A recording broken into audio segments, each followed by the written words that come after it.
একটা যুদ্ধক্ষেত্র, ধুলায় ভরা কুরুক্ষেত্র।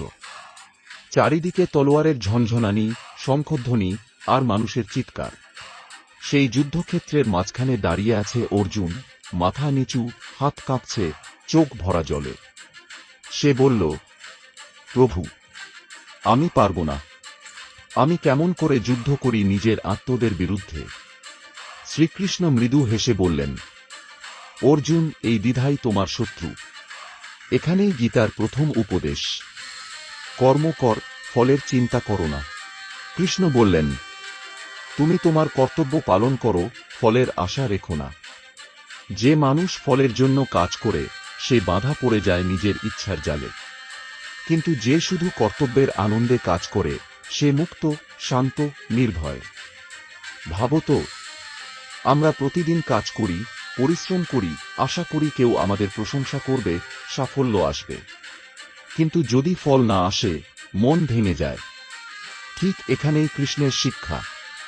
ফল নয়, কাজটাই তোমার সাধনা হোক। এই কথাটা শুধু যুদ্ধক্ষেত্রের জন্য নয়, জীবনের প্রতিটা মুহূর্তের জন্য প্রযোজ্য।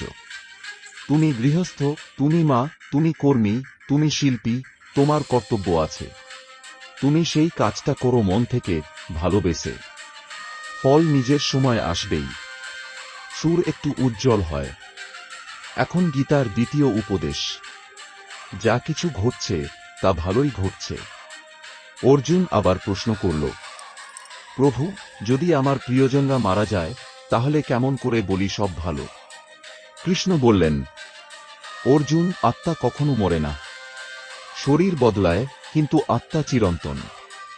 তুমি যা হারাও তা শুধু রূপ বদলায়। সবকিছুই ঘটছে সেই মহাপরিকল্পনার অংশ হিসেবে।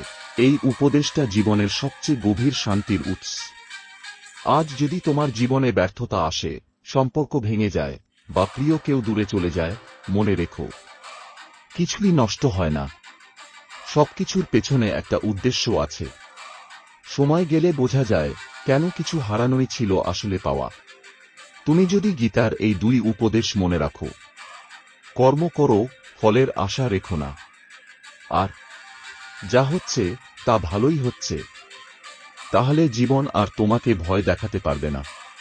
তুমি দেখবে মন শান্ত হয়ে যাবে, কাজে আনন্দ পাবে, ভয়, উদ্বেগ, হতাশা সব মিলিয়ে যাবে। গীতা কোনো ধর্মগ্রন্থ নয়, এটা জীবনের বিজ্ঞান, যেখানে বলা আছে কেমন করে শান্ত থাকা যায়, কেমন করে নিজের ভেতরের ঈশ্বরকে খুঁজে পাওয়া যায়।